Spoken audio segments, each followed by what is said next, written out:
Well, good afternoon, friends, or good evening, depending on which time zone you find yourself in. My name is Untitled. I'm the Director of Electronic Communication at Bethany Theological Seminary in Richmond, Indiana, and I'm currently helping produce this broadcast from Ambler, Pennsylvania. I'll delay just a few moments and do some housekeeping items as we hope that a few more people arrive. But welcome to all of you who have joined us so far, and we're looking forward to a great hour and a half together. The housekeeping items include that I'll be able to be on standby to help you with technical questions. If you have a question or if something's not quite right, just post a comment in the chat box and we'll try to get back to you. And I also appreciate the help of Stan Dewick, Director for Transforming Practices with the Church of the Brethren, who will be working with all of your questions in the chat box and is also the one who is the host for this program for today. For those of you with the Church of the Brethren that wish continuing education units, I'll be providing those sorts of information for you at the end of our presentation. There will be a form for you to fill out that will allow you to be able to request those CEUs. And other than that, I'm really pleased to be here for the third in a series of 3 webinars on pioneering. And I'd like to turn it over to Stan to introduce our presenter for today. Stan, can you take it away? Well, thank you, Anton. It is good to be here today and to have everyone with us. And we know that you will enjoy this webinar with David, and there will be many takeaways that you will have as well. Well, it's my privilege this afternoon or evening, depending on your location, and perhaps this morning, to welcome David Kerrigan. David is our friend, and he's the General Director of BMS World Mission. David and his wife joined BMS in 1983, and his first profession was as an accountant in industry. And David has also had experience of serving as a treasurer of a large mission hospital in Bangladesh, and then would later return to the UK. And as you'll see from David's bio, he goes back and forth to the UK quite often. But David returned to the UK in 1988, and he studied at Spurgeon's College, and then would become a pastor at Pinhole Road Baptist Church in Exeter. And then he rejoined BMS again in 1995, this time serving as regional secretary for Asia. And so at that time he lived in Sri Lanka, and there he had the responsibility for BMS work in Nepal, Thailand, Indonesia, India, Afghanistan, and Sri Lanka. Quite the seasoned church servant. He has also served for 4 years as president of United Missions to Nepal. David once again returned to the UK in 1999, becoming BMS Director for Mission before being appointed to his current position and role as General Director, which occurred in 2009, to which he serves to the present day. So it is my great privilege and to offer Dave to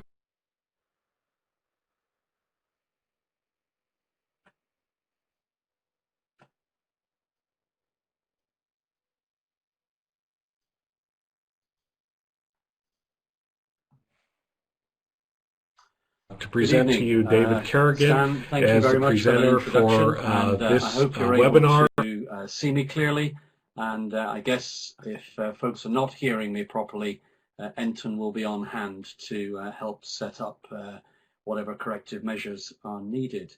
But I'm absolutely delighted to be able to share in this seminar with you this evening. It's interesting that we're talking about pioneering, because for me this is a piece of pioneering work. I've fallen in love with the technology that allows us to connect across different continents and to be able to share in this particular way. And isn't it just amazing that one of the things we can give thanks to God for is the gift of technology that enables us to enrich the mission of the church in this particular way. So let me now tell you what we're going to do this evening. we're going to be together for the next 90 minutes or so, and I want to break it into 3 sections. When I was watching some of the previous webinars in this series, I felt that to have a break at the 1/3 and 2/3 points is probably helpful. And when we do that, then there'll be an opportunity for interaction. And as has been indicated earlier, if you've got any questions or comments to make, just pop them in the box on the left-hand side. And Stan particularly will be reading those. And then when we pause, Stan will summarize some of the questions, and I'll do my best to answer them. So, is there anything else I want to say? I think one other thing to say is that towards the end, we'll make file downloads available of the PowerPoint that I'll be using in case anybody wants to have that. And also there's an amazing video clip I want to show you towards the end of this presentation this evening. And that will be available also as a download. So I'm looking around and making sure everything's working all right. There's no messages on the screen saying we have a major problem. So I'll make a start. Let me tell you where it is that we're going to go tonight. I want to look at the subject of pioneering in a global context, looking at broadly historical, operational, and theological perspectives. That's kind of a fairly neat segmentation for me, but there'll be a considerable amount of overlap between the sections. I've said we'll do it in 3 sections. That's because I want to take the first 2 of those bullet points on the screen together to talk first of all about what is pioneering, and I say that because we've all got our different understandings of what pioneering is, and I just want to offer mine very briefly. It'll take about 4 minutes, maybe 5, and then we'll go into that second section, looking at 2 particular pioneers in the 18th and 19th century, and then we'll pause, then we'll do 20th, and then I'm going to take 21st century as the last section. My last introductory comment, if you like, will be to say, I know that many of you, particularly who are tuning in, are involved in church planting and pioneering work, new expressions of church, not just here in the UK, but also in the States and maybe in other places. And the immediate connection between pioneering and a global context might not be so obvious, but I think one of the things that most impacted my life was 25 years ago, when I first had the opportunity to meet with Bishop Leslie Newbegin, who became one of the great missiology writers in his retirement. And he reflected on the nature of the missionary task of the church in our what had been traditional sending countries. And certainly the call that he gave was for a missionary encounter with our own culture. And it seems to me that those of us who are tied up in any way with pioneering, that's what we're trying to do, is to engage in that missionary encounter with our own culture. So I guess what I want to say to you this evening is, when I'm talking through some of these pioneering examples from different countries around the world and different periods in mission history, I want you particularly to start kind of in the back of your mind, just processing, okay, what was it that inspired these pioneers, and what are the equivalent inspiration points for us today? Okay, so I want you to kind of hold together the world church and all that's happening there, and apply it back in our own context. And that'll be, for instance, when we take our first break in about 20 minutes, that's some of the feedback I'd like. What was it about people like William Carey and Hudson Taylor that inspired them, that triggered their pioneering endeavors, and what would be the relevance to us today? Okay, that's the kind of introduction. Let me go to the first point, and this question about what is pioneering. And this fourfold division for me is kind of important. I've been using it for a number of years. I find it especially helpful in the planning of our own mission work within BMS. BMS is the Baptist Missionary Society. Our first missionary was William Carey, and we're now 220 something years old. But as we look at aspects of our work today, one of the things we're often asking concerning our work in a particular country or with a particular partner is, at what stage are we in the life cycle? Are we pioneering? Are we parenting? Are we partnering? Or are we simply participating? Let me give you some examples of what I mean. If you take up that first step, the pioneer, the missionary takes a lead where there are no believers or few believers, or even where the signs or the evidence of the kingdom of God are not as apparent as we would like them to be. It seems to me that's where the pioneer steps in, where there is little or no evidence of God's kingdom growing and flourishing, and the gift that they bring is the gift of sowing the seed courageously. For us, for instance, if you went to parts of Central Asia, we've got a fairly large team in one of those countries, and that's the phase we're in. We're sowing the seed courageously. We're doing it by deploying men and women with a variety of skills. We're not using evangelists because that would be a sure way of getting the first ticket out of the country.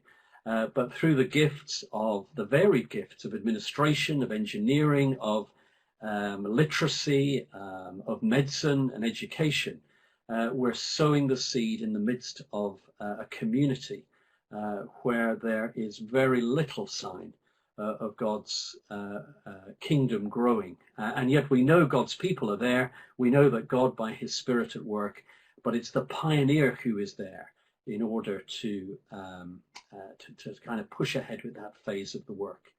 The second phase is the parental phase, where, if you like, we lead by encouragement in the same way that a parent leads a child, but actually is encouraging the child to grow, to develop, to take a lead.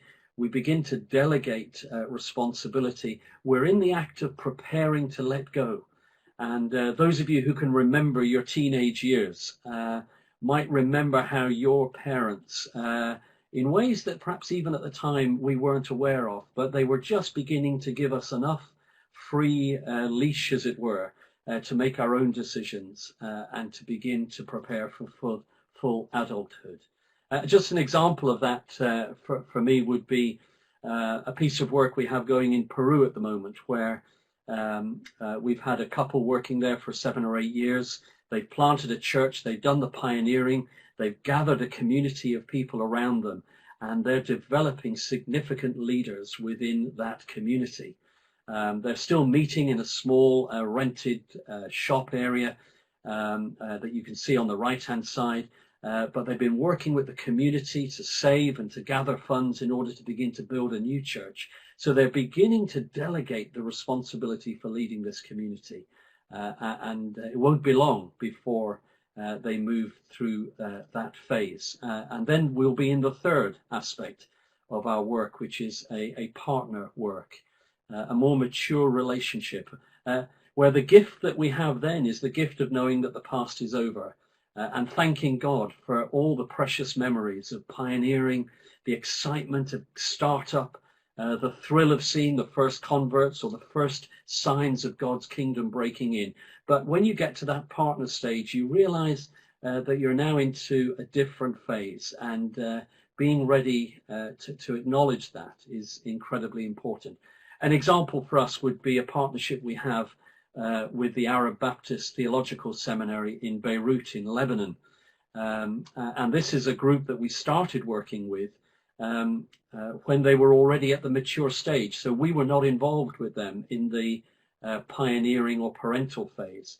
And so we've come alongside as equal partners, where they are now able to deploy wonderfully gifted men and women, in this particular case, in teaching a whole generation of young men and women who have come to faith, many from a Muslim background, training them and then sending them back to different countries around North Africa and the Mediterranean area. And it's simply our privilege to be a partner in that work, to offer some of the gifts that we have, which include people. We sponsor some of the students and so on. But as you can see, it's very much a mature partnership. And then the last aspect of this is the recognition that you move even beyond partnership, and now people are standing alone. You've created a network of relationships that we can liken to being a family. So even when our children become mature, when our parents saw us become mature, they're there when they're needed. They're invited into our lives. But that gift of godly respect simply enables us to stand back and be thankful for all that's been done. And our work in Brazil would be an example of that, where we can say that we were there in the 1950s in the pioneering phase. We've gone through all of the phases, but now we're withdrawing from Brazil. And within the next 9 months, we will be finished with our work in Brazil, and we'll give thanks to God for that.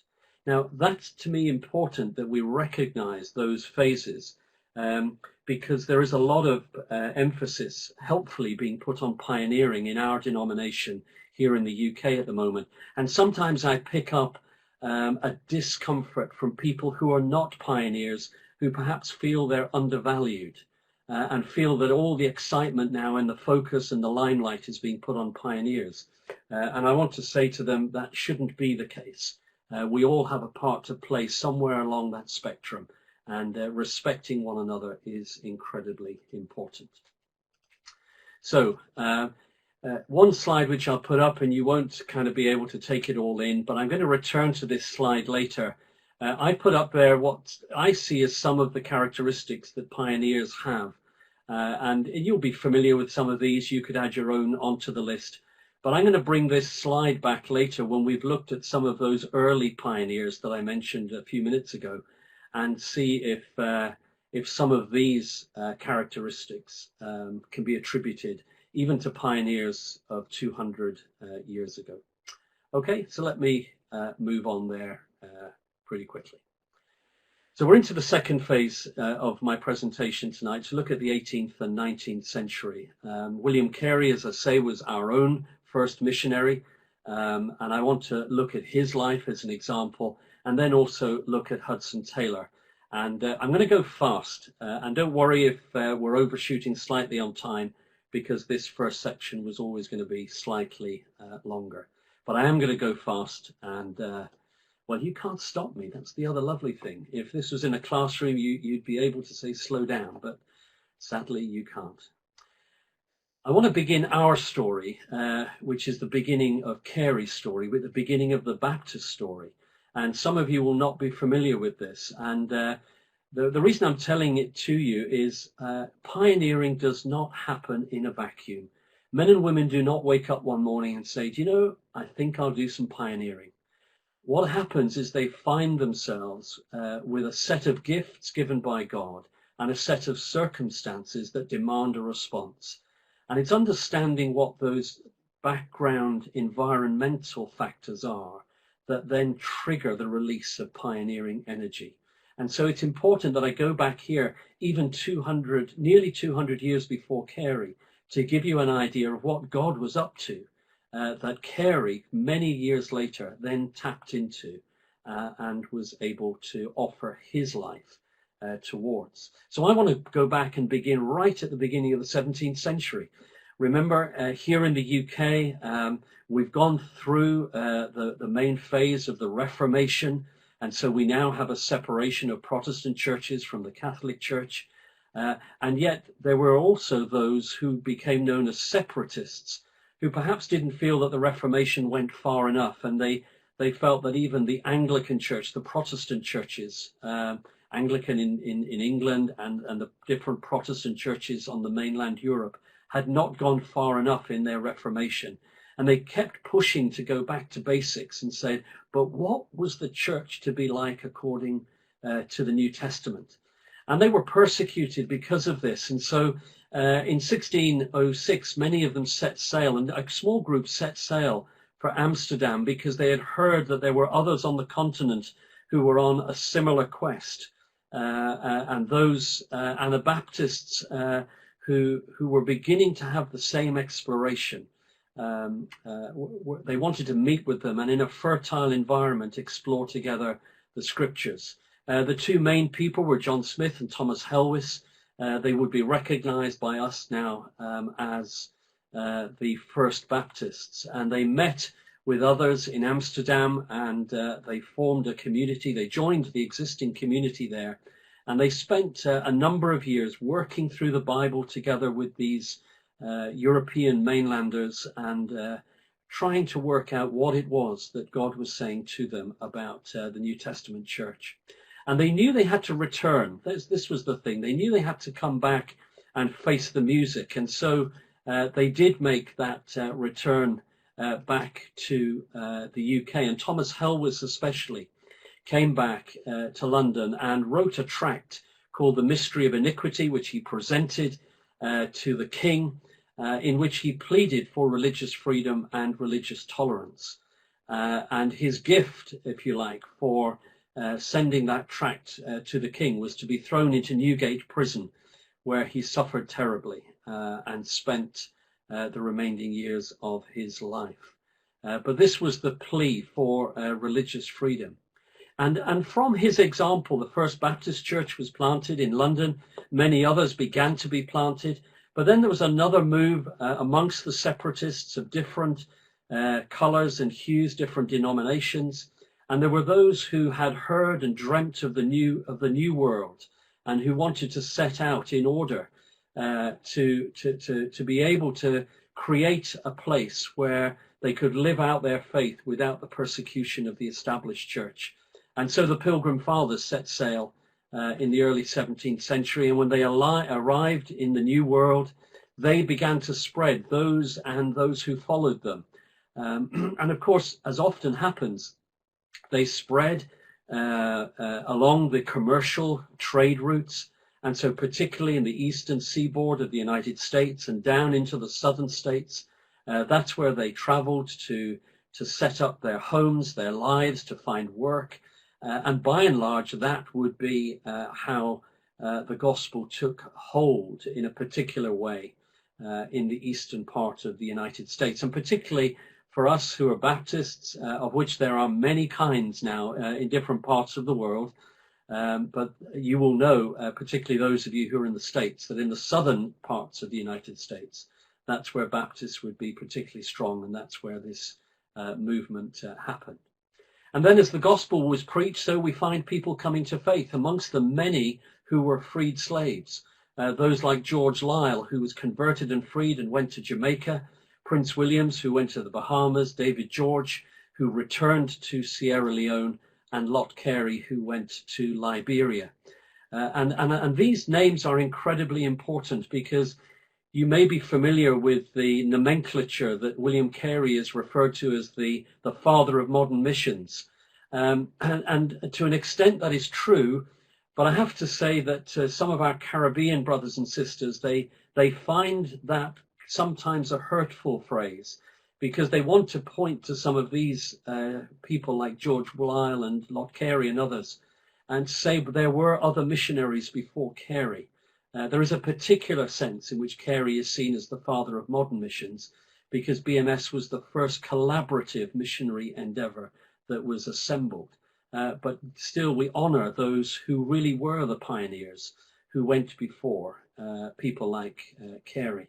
And so in the way that the gospel had gone to the New World and then spread along those trade routes, so we see that it went to the Bahamas, to Jamaica, and then it went back to West Africa. And this is now what we're seeing is the fruits of pioneering in a geographical context, where the world is seeing the spread of the church in a phase of incredibly exciting history. And so just some of the lessons that we need to learn from that early story. There were other missionary pioneers, that the dominant theology of those days was a form of hyper-Calvinism, which in a sense was restricting missionary endeavor, because the theology was kind of saying God will save those whom God wants to save. And frankly, there isn't much that the church needs to contribute towards that activity. But from 1730 onwards in the States, we had the theological influence of Jonathan Edwards and the great evangelical awakenings. And news of that traveled regularly across the Atlantic back to the UK. And one of the significant Baptist pastors back here was a man called Andrew Fuller, who was very influenced by the evangelical awakening in America, and wrote in 1785 an important tract called The Gospel Worthy of All Acceptation. And he and people like William Carey, who wrote his own tract, An Inquiry into the Obligation of Christians to Use Means for the Conversion of the Heathens, they were really ploughing a very rich seam of theological exploration in order to find in the scriptures the impetus for what they were sensing in their heart, which was the need to re-energize the church to get back to the task of going out and proclaiming the gospel, to recognize the sovereignty of God in all things, but to recognize too that God had given us a role to play. And so the inquiry was published. And from that, a missionary society by the name of BMS was formed. And it was formed in that house, which still stands today. And we have the original minute book where it was agreed that the society would be called the Particular Baptist Society for Propagating the Gospel Amongst the Heathen. And of course, the question was, who will go for us? And they had long recognized not only that they ought to do something more than pray, but that they had in their midst William Carey himself, a person peculiarly formed and fitted for so arduous an undertaking. Beautiful language. And Carey too, sensing himself to be the person that God would send as that first pioneer missionary. And so the story continues. Oh, can I go back there? I can. We see the story spreading to America, and then the freed slaves taking it to the Caribbean and back to West Africa, and then through Carey out to India and his base there in Calcutta and far beyond in the years that were to come. And what did Carey pioneer? Well, I think he remains for us an inspiration. He was a scripture translator par excellence. He went to India and spent the rest of his life there. He never left it. He died in India some 43 years later. I think it was 47 years later, something like that. But spoke many languages and worked with a number of local pundits, many of whom came to faith in translating the scripture into different languages. His approach was holistic. He cared for people. He was a botanist. He registered plants that had never been seen before and sent samples back to the great museums in the West. He had an immense social conscience. He was an evangelist, but he also saw some of the injustices in India. And for instance, one of the campaigns that he headed up was a campaign against the practice of suttee, S-U-T-T-E. This was the burning of widows who, when their husbands died through accident or illness, within the Hindu tradition, it was expected that the wife would walk into the flames of her husband's cremation and she would give her life to be with her husband. And this barbaric practice was happening all over India, and he campaigned to have it outlawed, and so it was. So he had a great social conscience. But it was interesting. There were also tensions with BMS back in England. And this has been a long and honourable tradition within BMS, and I suspect within most mission agencies, that when you send out pioneers, you get that tension between the energy and the vivacity of the pioneer and the energy and of the institution. So that was him. Let me move on very quickly to Hudson Taylor. I want to say less about Hudson Taylor because I don't need to give so much of the background. But here is a man who was peculiarly called to give his life in service to China. He was born when Carey was into his older years. He went to China, but he was critical of other missions. And his criticism was largely framed around the problem of what he perceived to be most of the missions remaining on the coastal plain of China. If I show you this map, the area in grey were the areas that were discerned to be more reached. and the provinces in black, inland, were perceived to be the unevangelized provinces.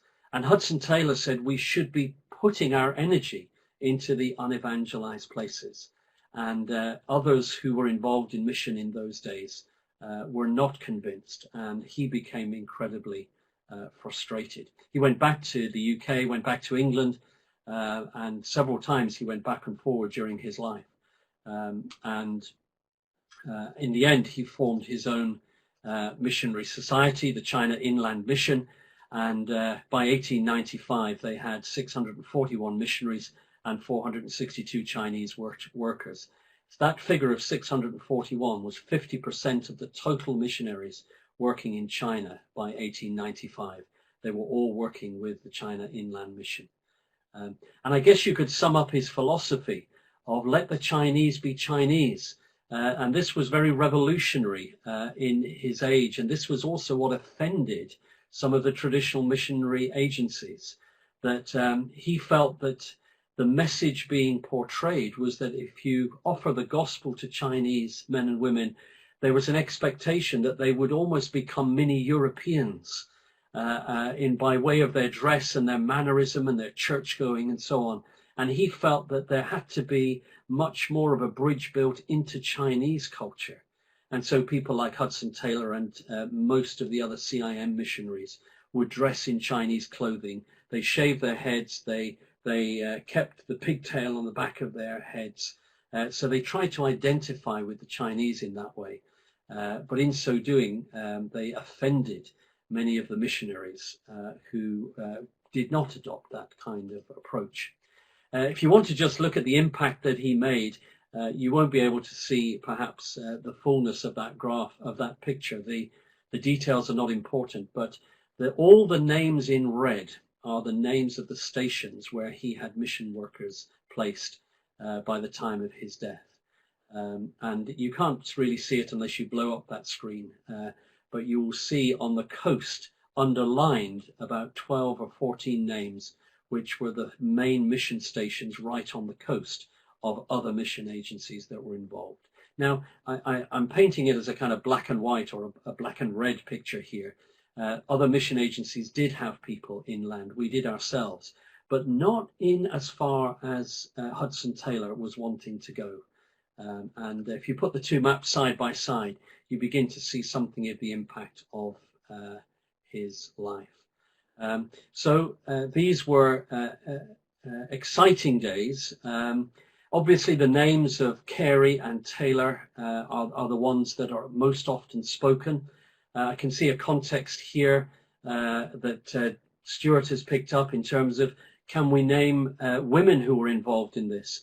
And the truth is, absolutely we can. But history so often in those days recorded the names of the men rather than the names of the women. But if I go back to Carey's day, Hannah Marshman was probably up there with Carey and Marshman and Ward, often referred to as the main trio.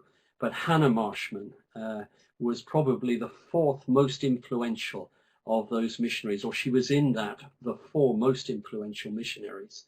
And similarly, Hudson Taylor, his second wife, and forgive me, her name escapes me now, she not only pursued the policies of the China Inland Mission to a huge extent, but she carried that work on after Hudson Taylor had died as well.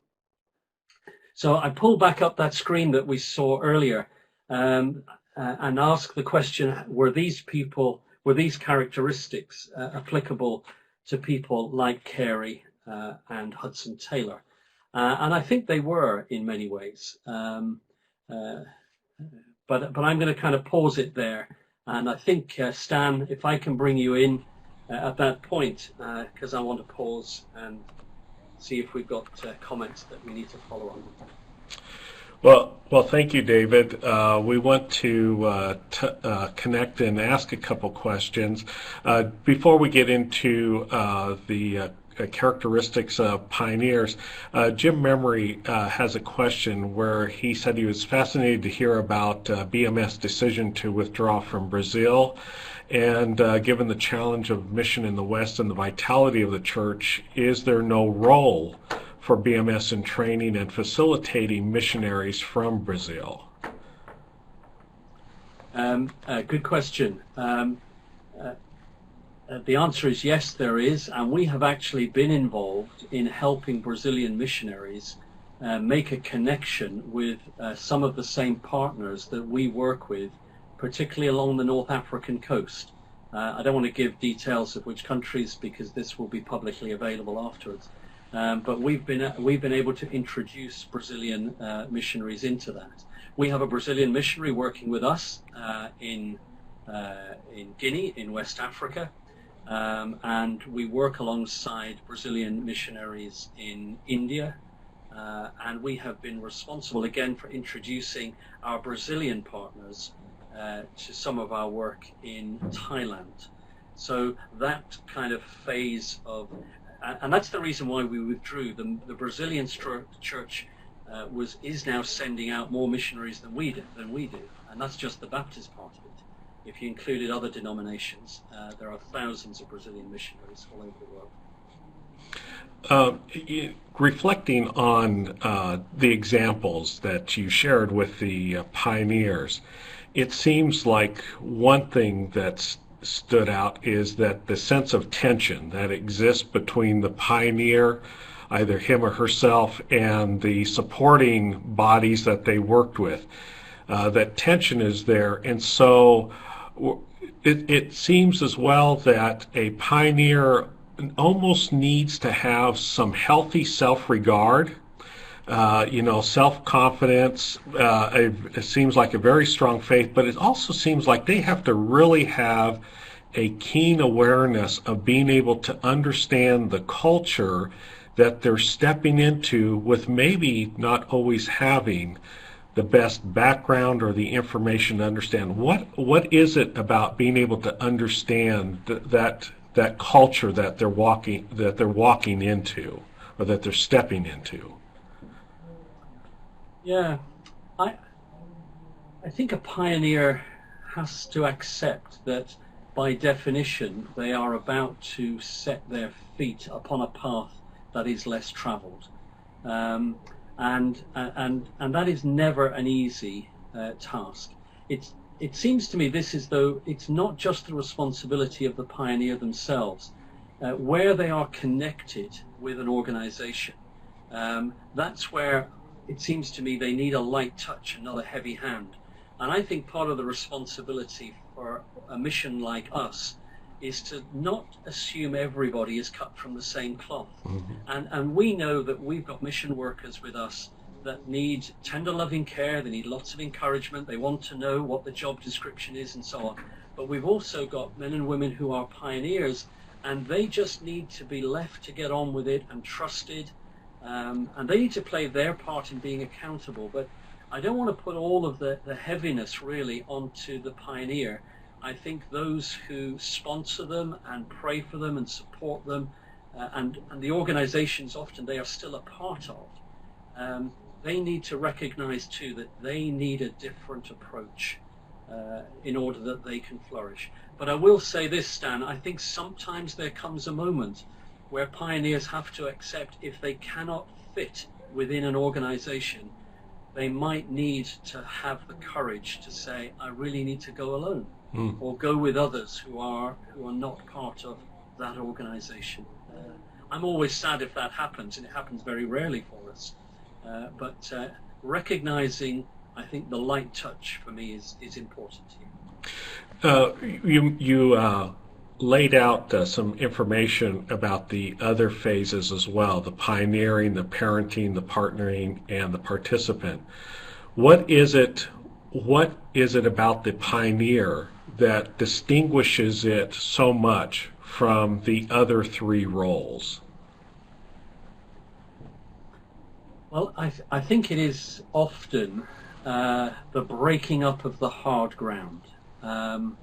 if I go back to our Brazil days in the sorry, not me personally, but our missions Brazil days in the early 1950s, some of our pioneers are still alive, and they had to go and live in areas where the population of Brazil was growing, but it was really just a clear jungle space.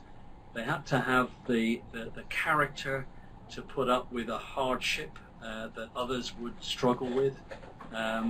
They had to be single-mindedly focused on the task in hand and try not to be distracted. And I think be content with the small breakthroughs. We sometimes now we speak of people like William Carey as if they're great heroes, but we forget that for them, when they woke up on an average Monday morning, they held their hands in despair because they saw such little progress. And I think sometimes in today's very connected world, where stories travel fast and somebody 1,000 miles away is seeing great fruitfulness, I think a pioneer can easily become despondent because they're not seeing that level of fruitfulness in their particular piece of work. Mm-hmm. And we need to remember, a pioneer is really working with the God of small things. Mm. And we need to see that we are literally planting seeds. It may be other generations that see the great oaks in their full majesty. But that needs encouragement, and therefore pioneers for me should never work alone. We need to put them into collectives where they can support and hold one another. Mm-hmm.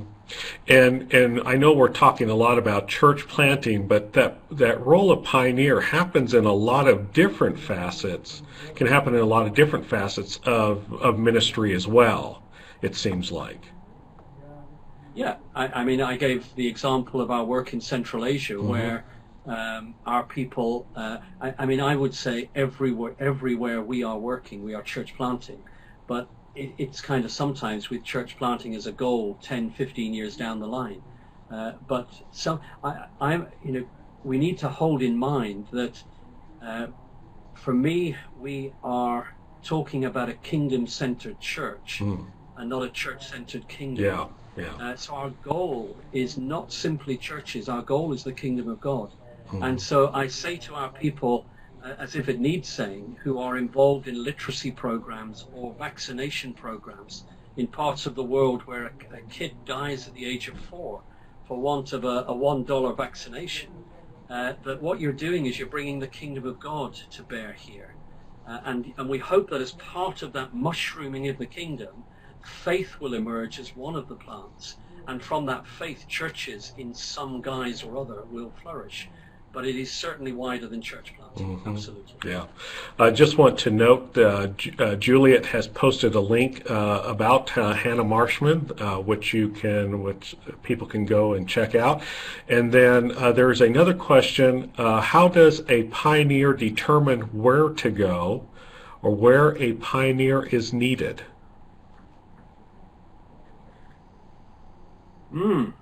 Well, I think of the pioneers that I know, both in the UK and elsewhere, and actually they will often be some of our best researchers. I think there is a combination of spiritual discernment, hard graft research, but having that spiritual antenna that senses there is something to be done here. Here in the UK, for instance, we've had a group who have been looking at the way new housing communities are being planted in order to cope with the overspill of London. And they've been doing that for 10 or 15 years and looking at where the planners are planning to start new towns and are asking questions, ahead of the time. How do we get a community of people to move in and to live in that place? So just off the top of my head, Stan, I'd say research, spiritual discernment. Those would be two things I'd have to know. It's almost like they could be amateur sociologists or anthropologists, perhaps, maybe one way of saying it. Absolutely. And it can be very localized. Mm-hmm. I think of somebody living not far from where I'm based, who came to retirement, who saw a particular need amongst a community within a town, and you know, that was their commitment to pioneering there, was to go and work with that community, to live alongside them, actually to bring hope into a hopeless community. That was their vision. Yeah. And then finally, there's a comment by Terry who says, my sense is that deep-seated feeling is likely what got the pioneer through the times of tension, as well as having that light touch to leave plenty of room for God. That deep sense of calling is incredibly important. Earlier today, I was at a valediction service for some of our mission workers who go overseas for the first time in January, and we just remind them, knowing that God has called you will sustain you through the really tough times. And you read the stories of even today's pioneers and yesterday's pioneers, and they were often men and women who touched the deepest depression in their life because it nearly broke them. I'm talking to people probably tonight who have more experience of pioneering than I do, and sometimes it can almost break you. It's a really tough calling, but for the right people, it's nothing else will satisfy. That's the key. Yeah. Well, David, I'm going to move away from the screen, and so we can turn the presentation back over to your the presentation of your content. Thanks. Okay, thank you very much. I'm going to go into the third part now of the presentation, looking at the 20th century. And Juliet, I picked up your comment, or was it Stuart's earlier? Again, I'll ask you to forgive me. My examples are all men, and I had a comment actually in my notes to make up front about that, and I didn't use it. But I'm going to stick with the examples that I've got because that's what I've prepared. Cameron Townsend, these are names that may be less familiar to us, particularly that of Cameron Townsend, Donald McGavran, and Ralph Winter. And again, I want to see now how their pioneering contribution builds on the kind of work that those who had gone in the century before had done. You'll see how it complements. I want to swing over to what may look initially as quite a complicated diagram. I want you to just work with me for a moment and assume that that sphere that you see there is the horizon of God's work in the world. And it seems to me that Carey and Taylor and many others like them, they had their focus on what we would call today nation states. They felt a calling to particular countries. But people like Cameron Townsend, his calling was not necessarily to a country, but to recognize the different language groups within a community. And then McGavran, his particular insight was to recognize that within or outside of some of these nation states, one can speak of different people groups. And I guess what Townsend and McGavran had in common was their conviction that breaking down the task into these smaller units is incredibly important. I'm going to pull up the same diagram in a moment now and just fill in some of the names. So, you know, we can speak of Carey and Taylor in terms of reaching places like India and China. And then Cameron Townsend, who was a missionary in Guatemala, who was working in Spanish, but who realized that to reach some of the indigenous people, the scriptures really needed to get into their indigenous heart language. If I apply that principle in the country of Thailand, which is that kind of light blue sphere in the top right-hand corner of the diagram, assume that's Thailand for a moment. What you see there is an arrow which says the majority of people are Thai and they speak Thai, but there's a huge Thai Chinese community in that country. And although they were born in Thailand, they would be ethnically Chinese. Their heart language is still Chinese. And the question would be, for reaching them, the need to learn their language or speak their language. And then a third example within Thailand would be the Karen people. And the reason they straddle those two light blue blobs is because you've got a huge community of Karen in Thailand, but you've also got a very large community, in fact, a larger community of Karen over the border in Burma. And that's a really interesting mission question, that if you wanted to reach the Karen in Burma, most of who are not Christians, you might want to consider using or working with the Karen in Thailand, most of whom are believers. And then if I give examples of the people groups, in the bottom right-hand corner, the orange blob, Romani people, or the Roma people in Europe, sometimes referred to as gypsies, but their ethnicity is Romani. The reason I haven't got them in a nation state, of course, they're always living in one country or another, but actually they migrate, they travel, and their identity as Roma people actually is across many boundaries, national boundaries. In the Thailand box, you'll see that I've called Thai yuppies, and because they straddle both the Thai language box and the Chinese box, that they are young professionals, often in places like Bangkok. And a few years ago, I came across this example that when these men and women in their 20s and 30s finish a day's work at 5 o'clock, they don't leave Bangkok to set out for their homes, because all they'll do is sit in traffic for 2 or 3 hours. And so many of these young professionals, they enlist in evening classes at universities and colleges in order to use the next 2 hours between, say, 5 o'clock and 7 or 6 and 8 profitably. And then when the traffic is thinned out, they go home.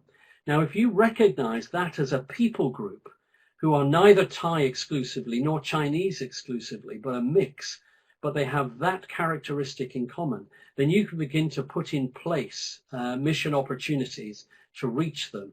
And a very effective one has been for churches to put on English language classes for them to come to and to be able to learn English. And that's the benefit of recognizing people groups.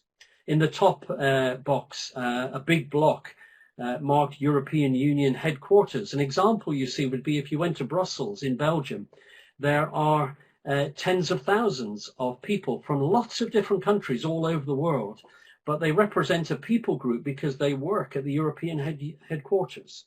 And again, to recognize that as a people group helps you to work out how would we reach a community that speak between them maybe 20 or 30 different languages and more. That's just mainstream languages. Or an example from India on the left-hand side, the Punjabi taxi drivers in New Delhi. It's an amazing thing, but if you hail a taxi in India, you're going to get a driver from the Punjab. And word of mouth goes back, and the next generation of Punjabis come down to Delhi, and they're all the taxi drivers, almost without exception, are Punjabi. And so again, if you're doing outreach in Delhi, you'd be thinking of using the Hindu language, but actually you should be using Punjabi. But also, if you want to reach taxi drivers, one of the way to do it is to try and bring Christian Punjabis into the taxi driving scene in order that they can work amongst them. So these are the kind of insights that people like Townsend and McGavran brought to us. If we ask today what's Cameron Townsend's legacy, well, SIL, Summer Institute of Linguistics, have roughly 1,576 languages being studied at the moment, 6,000 staff from 40 countries, and 40,000 people have received SIL linguistic training over the years since SIL was formed. An amazing man who I think really helped us to understand the importance of someone's heart language. Now, question, what does that mean for pioneering in your context today? If we talked about Donald McGavran's legacy, where he would talk about the homogeneous unit principle. If I go back, forgive me, I should have done this. If I go back here into this diagram, he would argue that really if you want churches to flourish, either within language groups or in people groups, you need to plant a church that comprises mostly the people from that social group. And that's not without its controversy. But that was certainly his contribution. People like to become Christians, he said, without crossing racial, linguistic, or class barriers. As a result, homogeneous churches grow fastest. Homogeneous churches are those in which all the members are from a similar social, ethnic, or cultural background. People prefer to associate with people like themselves. What does that mean for our outreach as pioneers, for your outreach in the context where you're based? Do you see the value of doing this, or is there something in here that is slightly uncomfortable? I pose the question. What's Ralph Winter's legacy? And well, look at these two graphs side by side. If you wanted to say, if you sensed a burden to reach the people of Nigeria for Christ, to bring the kingdom of God to bear in that country, you might say, well, let's send some people to Nigeria.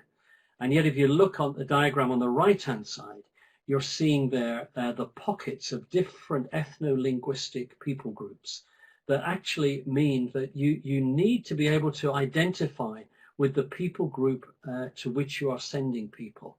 You can't just speak about Nigerians. You can't just speak about Americans. You can't just talk about British people. There are sub-cultural identities which need to be reckoned with. What does that mean for the work that you're involved in there? That would be part of Ralph Winter's legacy. So I want to stop there again, and if we can take 5 minutes on this, Stan, if you want to come back into the conversation, and I'd just like to see if there are any comments that have come through from the participants on this issue. Yeah, let me pause. Well, we've asked people to respond to the question of people liking to affiliate and connect to church through similar social groups. And so we'll see if people want to share their thoughts. But, you know, speaking of that, and you mentioned the controversy of that, and I know in the UK and here in the United States, so many of our communities are very intercultural. And many of our denominations, including the Church of the Brethren, are wanting to grow, in a sense, be open and reaching and connecting in a way that connects to a wider community that then reflects the intercultural diversity of the communities, and the church be representing that intercultural diversity. So say more about, you know, what are ways that we can think about that or to approach that? Yeah, I think that is the big question. And I remember a few years ago just being in the presence of another mission leader who was outlining their people group strategy for their work in Africa. And it was inspiring, absolutely inspired me. But I remember one after another African leaders saying, one of the problems for us in Africa is tribalism. And if we reinforce the church along tribal lines, we lose the one reconciling agency that the world has, which is the Church of Jesus Christ, to bring people back together again. So it's also an issue in parts of the world outside of our bases in UK and America. I think the way I've come to terms with it, Stan, is that for me, a people group strategy is a mission strategy.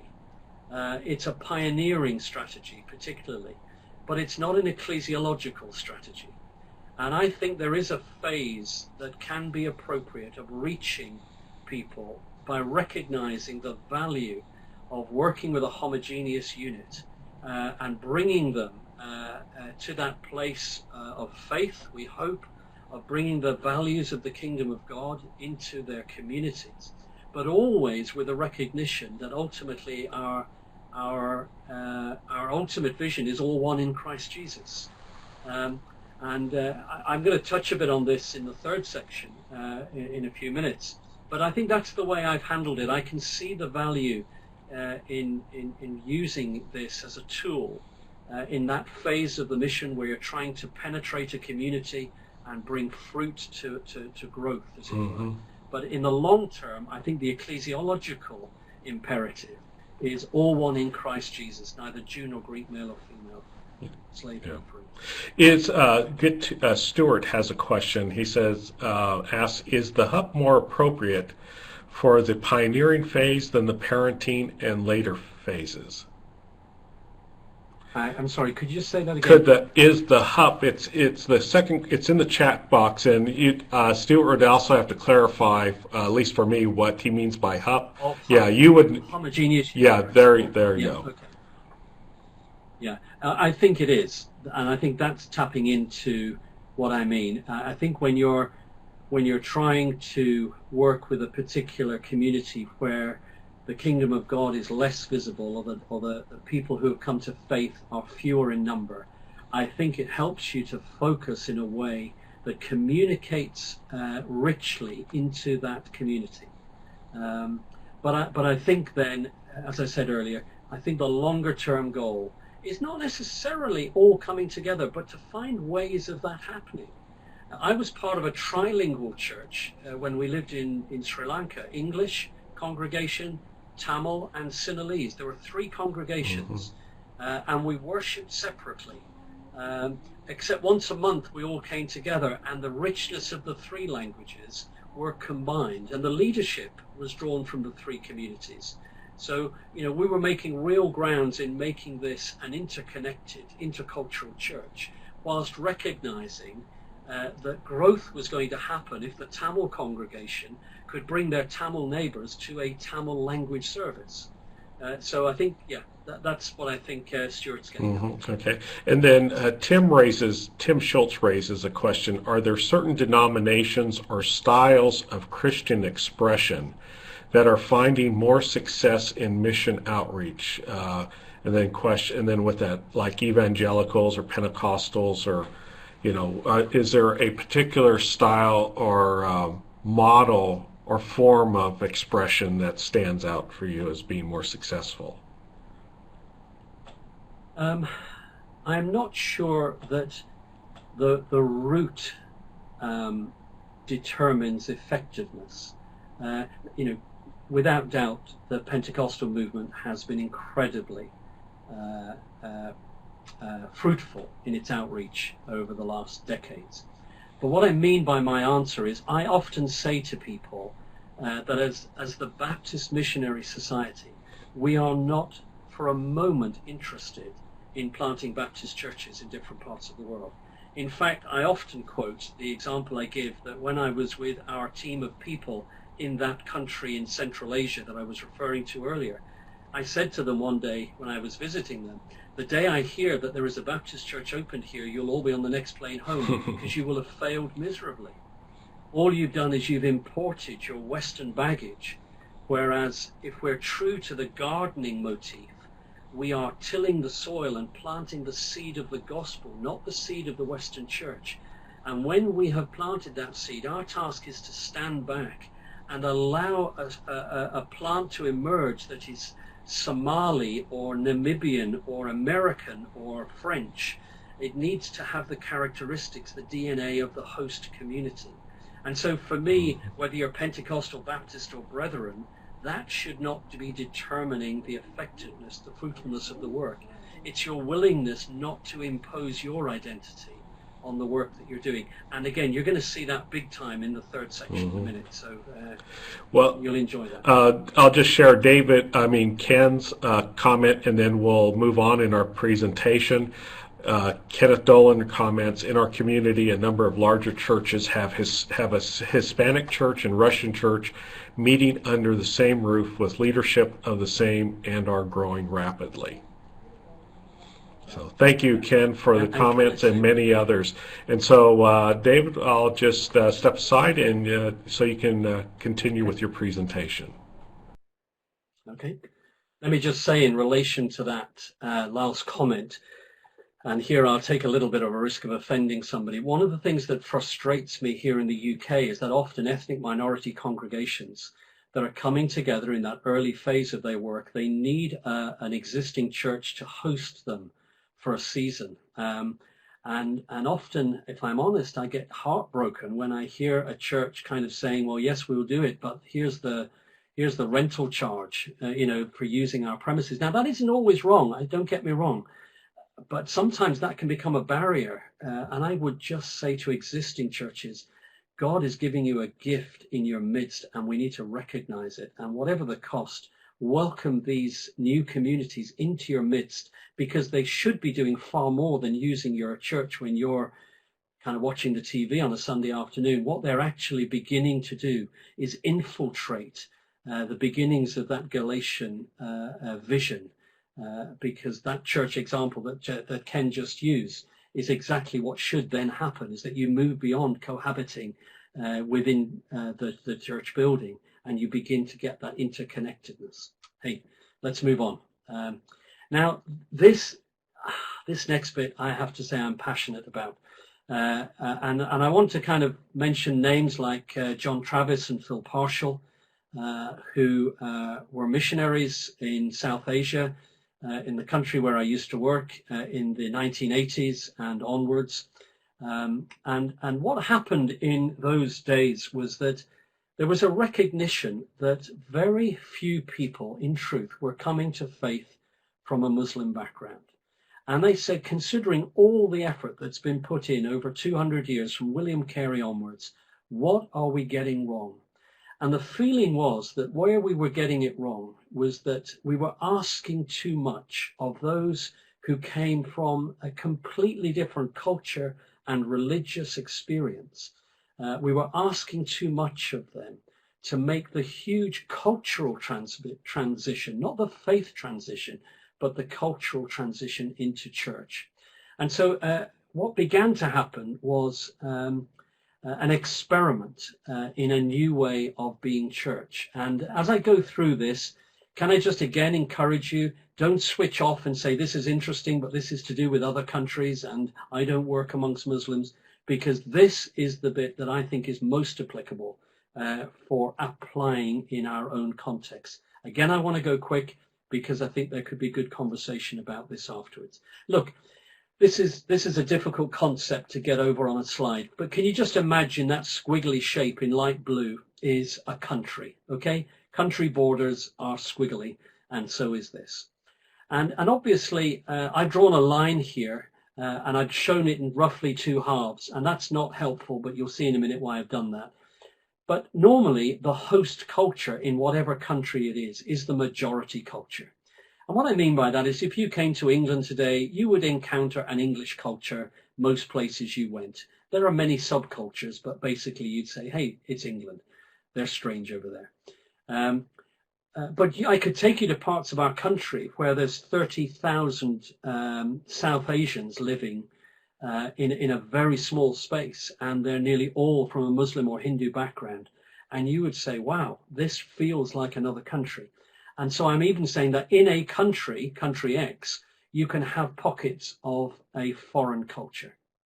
Okay, and what Parshall and Travis began to do was say, look, the way we plant churches can either be deeply embedded in the host culture, which is what we want, but actually, guys, we may be planting churches that are completely alien to, or largely alien to, the host culture. And maybe this is why it's so difficult for people to make that transition from one community to another. So let me show you what I mean.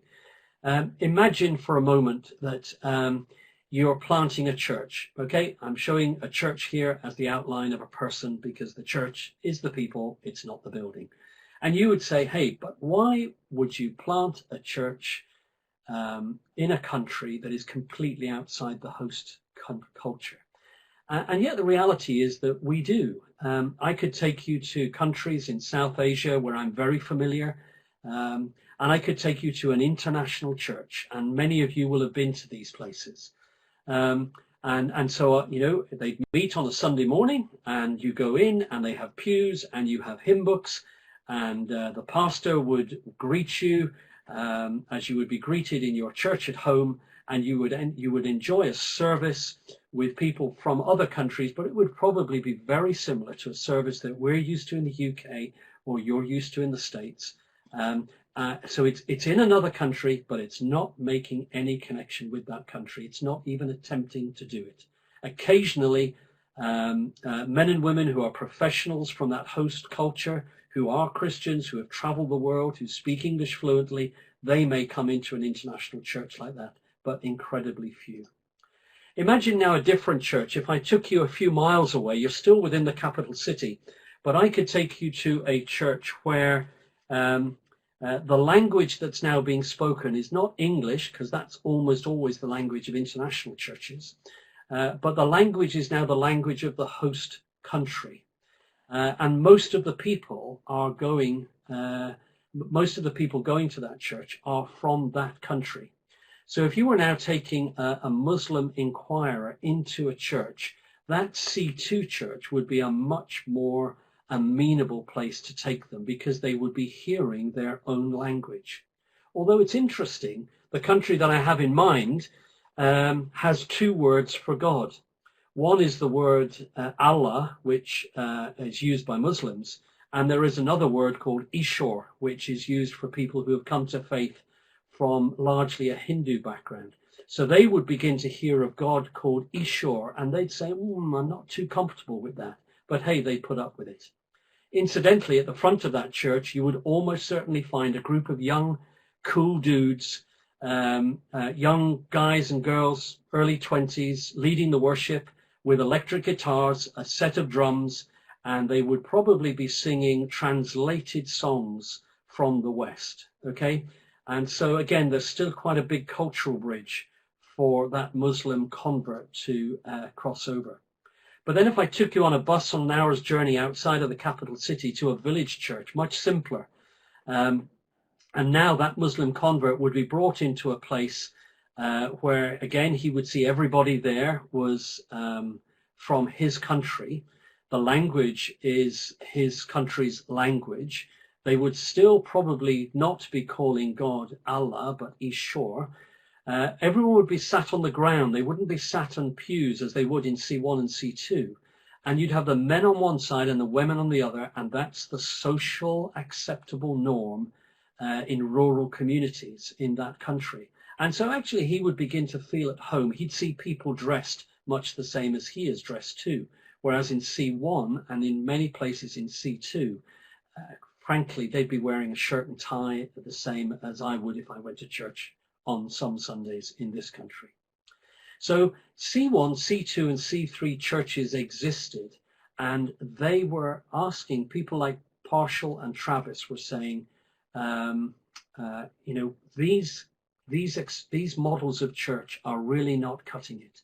And so they began to envisage a C4 church, which is where you would, when people were wanting to leave the mosque, instead of taking them into the church, we would take them instead into a halfway house called an Isa believer group. The name Isa is the name for Jesus in the Quran. And even by calling it an Isa believer group, we're doing two things. We're using a name for Jesus that is familiar to Muslims, and we're calling them Isa believers, not Christians, because for people from a Muslim background in South Asia, anyone from the West is a Christian. And so some of the worst examples of television that they see, the kind of soap operas that we wouldn't be comfortable with, when they see it, they say, hey, that's what Christians do. And so now they gather in these Isa believer groups with other men and women from a Muslim background, and they're able to open up the Bible and read it in their own language in a translation that says, for instance, John 3:16 says, "For Allah so loved the world," and lots of other ways. I'm going to mention that more in a moment. C5 is the new controversy, and I'm not going to spend time on it this evening.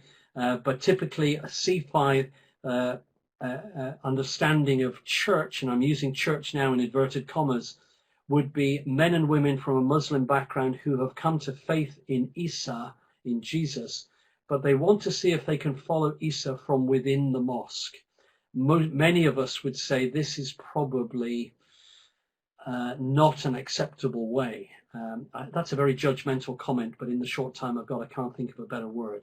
We're not sure that is a valid way of of pursuing faith and growth in Isa. And C6, which is very faint, it's completely embedded in the host culture, is really a secret believer. If somebody comes to faith in Isa from a Muslim background, and they're completely embedded in their host culture, effectively they are a secret believer.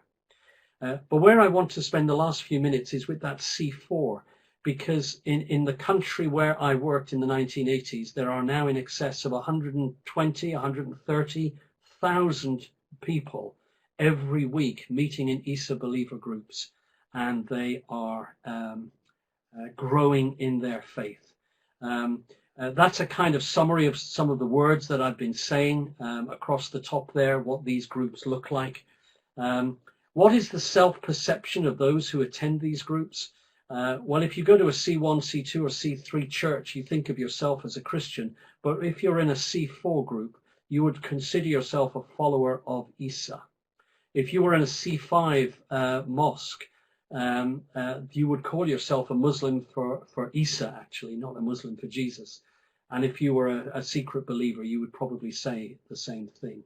And how do Muslims see people who go to these communities? Well, Christian for C1 to C3.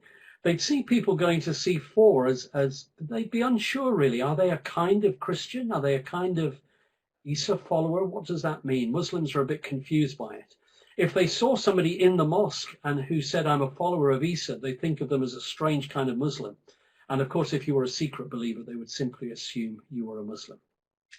Now, that's incredibly kind of complex in its detail. What I want to do is I want to take you to the movies for 4 minutes. I want to show you a film of one of these C4 communities at worship. Normally, foreigners stay away from these communities, but a group called Create International in Australia were given permission to film them. I want you to watch what's happening. Remember, the people you see are Muslim background believers, and you might want to type some of the things you see that indicate that these Muslim background believers are worshipping in ways that retain their Muslim identity. Just put single words or a simple phrase if you want to, and begin to think, how comfortable are you with what you see? And of course, most importantly, what are you seeing here that might give you an indication of what could be applicable in your work? And so I think I'm going to go to Enton at this point, who has lined up the video for us. And it takes about 4 minutes. And I hope this completely blows you away, because for me, when I saw this for the first time, it blew me away. Let's watch the film and come back to the conversation as soon as it's finished. I might need to trigger this, I do. Assalamualaikum warahmatullahi wabarakatuh. Bismillahirrahmanirrahim. Sesuai isi kitab suci, bahwa setiap orang yang percaya kepada Injil dan Nabi Isa mulai mengajar kepada orang yang belum percaya. Assalamualaikum warahmatullahi wabarakatuh. Waalaikumsalam warahmatullahi wabarakatuh. Bismillahirrahmanirrahim. Pembacaan kita malam hari ini terambil dari surah Lukas pasal 11 ayat 5 sampai ayat 10.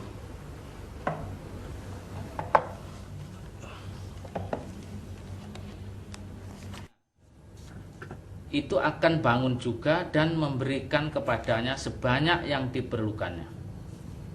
Oleh karena itu, Semua orang bisa membaca dan tidak semua orang memiliki kitab suci sendiri. Maka pembacaan dibacakan beberapa kali sebelum berdoa bersama-sama. Kemudian selama mereka berdiam diri di hadapannya, Allah dengan perantaraan Roh Suci memberikan kepada mereka akal budi dan pengetahuan tentang ayat-ayat yang dibacakan tersebut. Setelah beberapa menit, mereka membagikan apa yang diyakini sebagai pesan Allah dari ayat-ayat yang telah dibaca. Isa masih tetap hidup Isa Al-Masih masih menyembuhkan sakit penyakit. Isa Al-Masih masih membuat mujizat. Isa Al-Masih masih mengampuni. Bahkan dia masih tetap membebaskan kita dari dosa dan kejahatan kita. Bahkan lebih daripada itu, dia masih memenuhi hati kita dengan kasih dan sayang. Ya, Pak Ibrahim berbicara sebagai orang yang diubahkan. Pak Ibrahim, maukah bergabung dengan saya untuk melanjutkan diskusi-diskusi yang lebih dalam dengan Husni? Ya.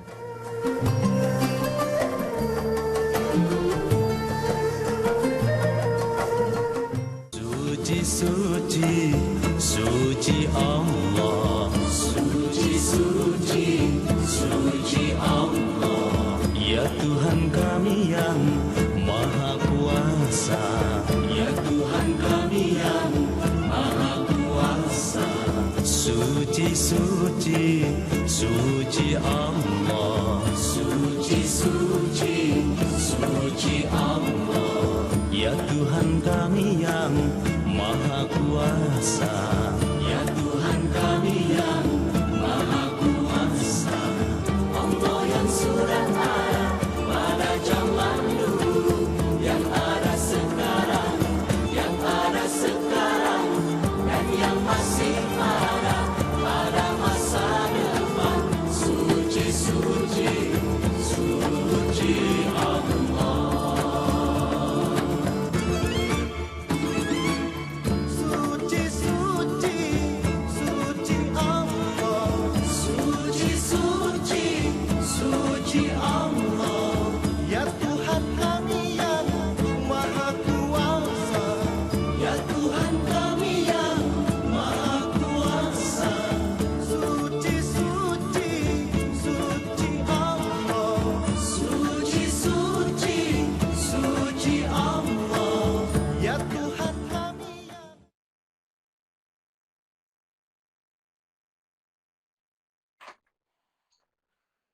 Great. Now I assume I'm being heard, so we're kind of back together, and in the remaining few minutes, we've got an opportunity perhaps to reflect on some of the things we saw there and the implications for us. So we've got about 8 minutes left, and so we're in no rush. You'll see some of the things that I typed up there that you'll have noticed. And I noticed earlier somebody had put a link up to where the C1, C6 can be found in a book, and thank you, that's really helpful. It's now appearing in a number of books. So I want to bring Stan back in, and Stan, you and I might want to just hold the last bit together and see where this takes us.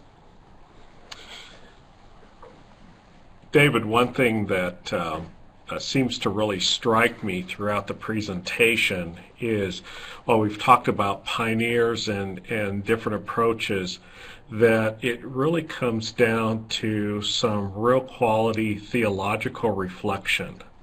Whether you're talking about the work of the pioneer or the work of those other phases, thinking about what is a pioneer model versus, what makes for a good ecclesiology, that we can't forget that this ministry needs that kind of reflection, or otherwise we lose our grounding. Great point. And of course, that's why in a way I gave the background to the Carey story, because it was theological reflection on hyper-Calvinism that inspired them to get going. And similarly, the commitment of Hudson Taylor to allowing the Chinese to be Chinese was in fact a forerunner of this C4 movement, where he was saying we don't need to bring them out. It's not their culture that is what we're addressing here. It's their faith. So I absolutely agree with you on that. Theological reflection is incredibly important. It gives you the confidence to drill down to the essentials. About a year ago, I did a presentation, an expanded presentation, on this C4 way of being church. And one of the people in the group, we had a large gathering, and somebody put their hand up and said, "That's great, really love it. When do they join the church?" And I kind of paused to think, Lord, give me the grace to answer this with the right words. And then somebody else from the floor answered it for me. They just said they are the church. And that was a theological insight. That, you know, what is happening is when faith comes to fruition, it will take on the identity of the culture in which we live. One of the things that we're blind to sometimes is that our own faith is deeply enculturated. Leslie Newbegin, who I mentioned earlier, said that our culture is like our spectacles. We don't see them, but we see everything through them. And he said that's what your culture is like. It's only when you look at somebody else that you see their culture. So I can see your specs, Stan, but I often don't see my own. I'm just seeing the world through them. Right. There's some wonderful comments about the video. Jeffrey Vale Malden comments that Jesus created a C5 church within Judaism, and Nicodemus was a C6 believer. And people also pointed out some of the differences, you know, from one culture to the next, the segregation of men and women, and how in other cultures the women were included in the groups. And so it just shows the sensitivity to each culture.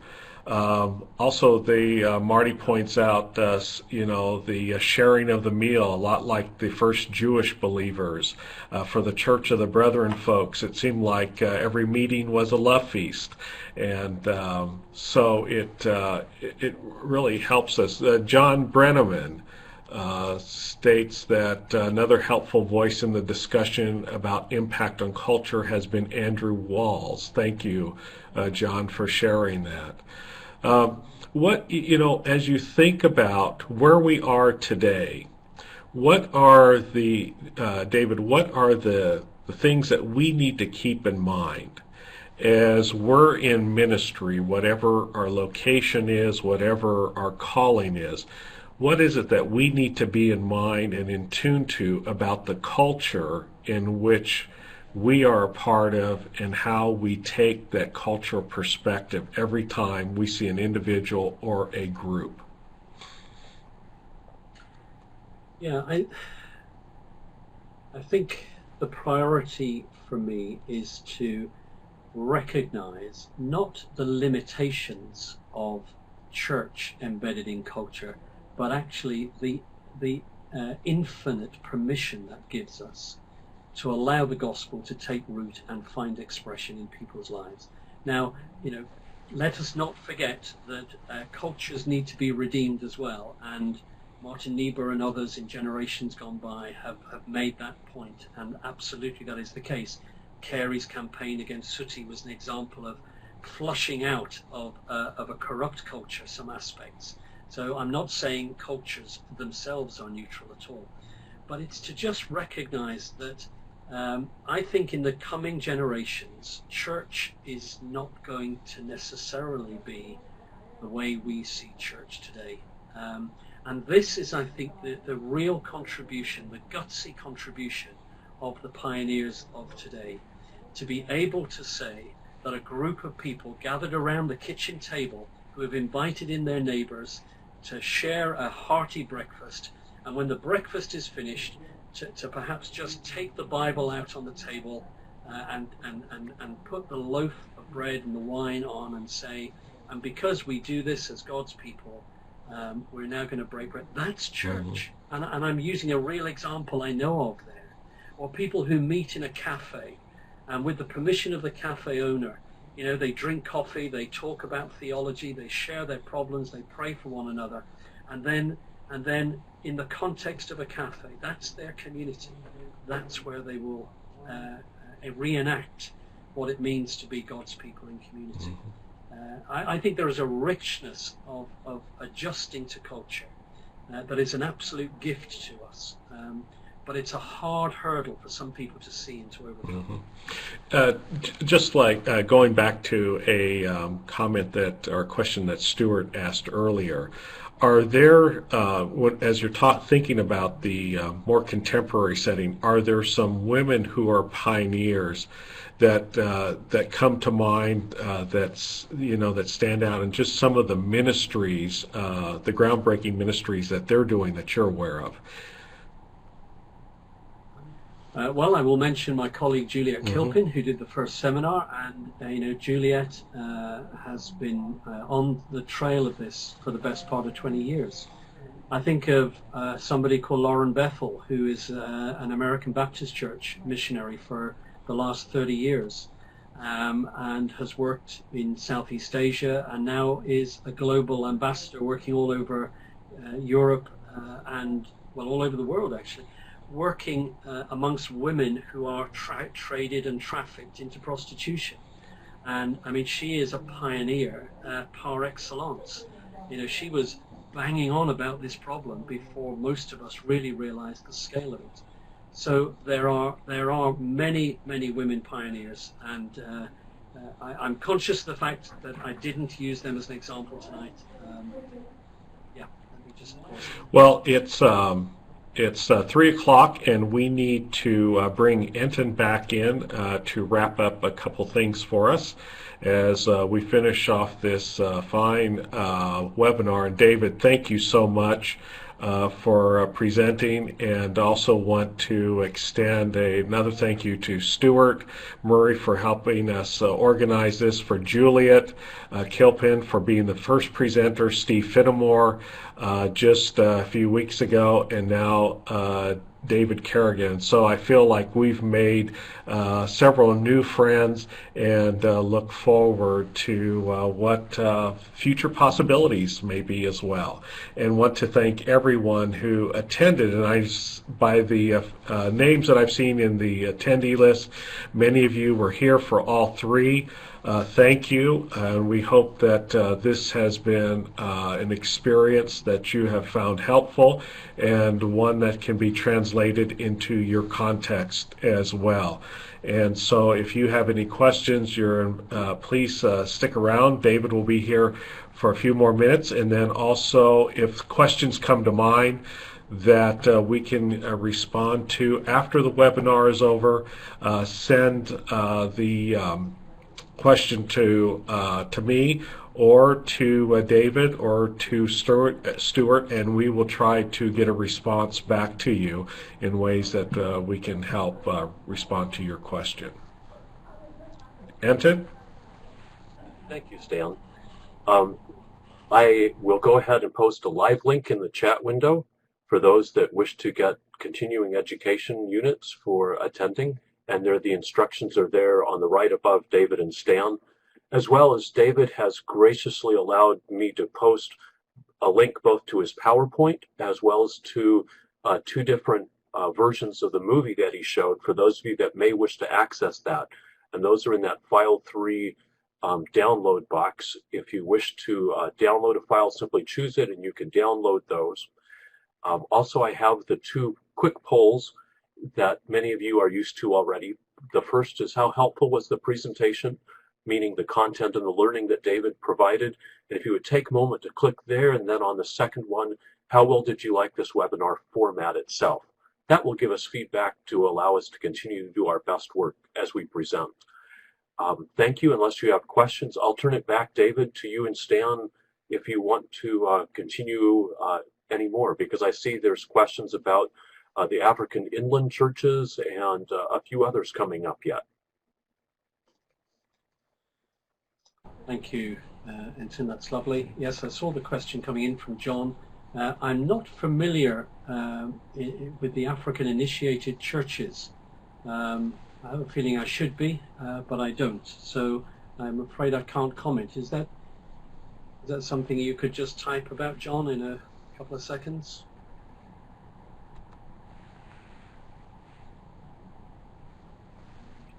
I do see that John is typing back for you, David. And David, let me add my thanks as well for quite an engaging presentation this afternoon. It's been delightful to work with you. Thank you. Thank you. I've enjoyed it immensely. You and Stan have done a great job walking us through this. I'll also point, John adds, he says there are churches that have sprung up without any missionary influence. Yes, and as I say, I'm not familiar necessarily with that AIC terminology, but that has certainly happened. And I think one of the challenges that we face in parts of Africa, Central Africa, has been, particularly in years gone by, and I'm talking now the last 15 years, has been to work with our historical partners in order to encourage them to get alongside some of these newer groups, because we've been talking tonight about the very positive side of pioneering. The reality is not everything that emerges is devoid of the need for a measure of helpful correction. And that for me isn't at odds with what I said earlier about standing back and allow a plant to grow in indigenous soil. Because sometimes the gardener needs to come back in and say, actually, that would not be an expression of traditional Christianity, explain why. But you do that with due humility, not with a kind of lording it over. Yeah. Then he adds that person by the name of Dana Robert has done a great deal of work studying these groups as well. So I just wanted to ask, and this, David, this goes back. We'll keep an eye on the comments that are coming in. Thank you, Tim, for. David did a great job today, as well as all three have done. David, there's kind of going back to those phases: pioneer, parenting, partner, and so forth.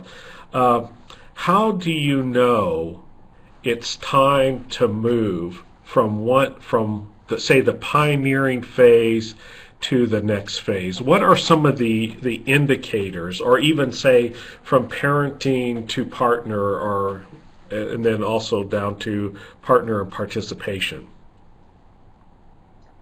Yeah, I think the relationship between the first two, the pioneering and the parenting, I'm not sure I'd use the language of indicators. I would almost use the language of intent.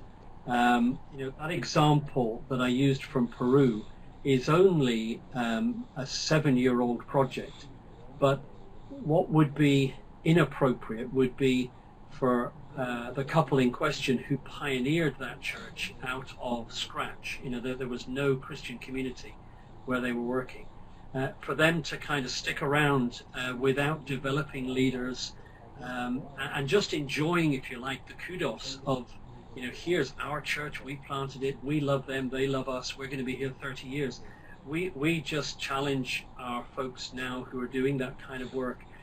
Right from the get-go, you are identifying, praying for that discernment of who are the people who have the gifts to come on into leadership. And as soon as you can, just get them up there and get them leading. So it's not so much trigger points there as an intent right from the beginning. I think the transition from the second to the third is much more for us an organizational moment, and we always have the opportunity of doing new work. 3 weeks ago I was in North Korea, and I pray that next year we will have our first people working in that country.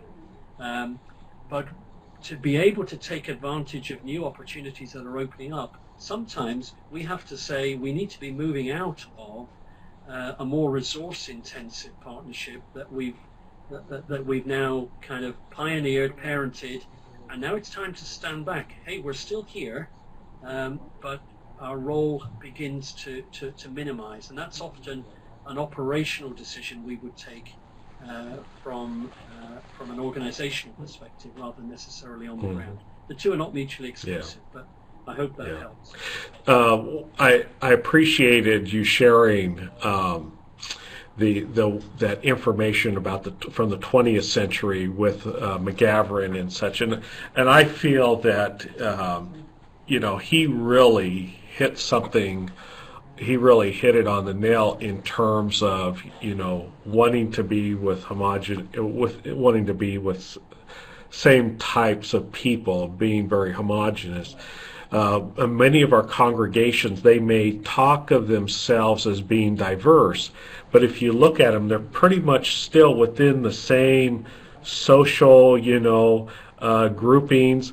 ethnic as well, and when they're talking about diversity, it may be more on, well, on the spectrum, we may be more diverse theologically, politically, that kind of thing, but you can still say, okay, this is middle class, this is, and so we've somewhat, my guess is we're somewhat not really understanding what it means to be intercultural. And what diversity would really mean for us, because we may not have do we have the capacity to really understand what it is to be intercultural and to be that diverse? Yeah, and when I look at some of our, let me call them multicultural churches in the UK, the best ones, the good ones, reflect that cultural diversity in the leadership.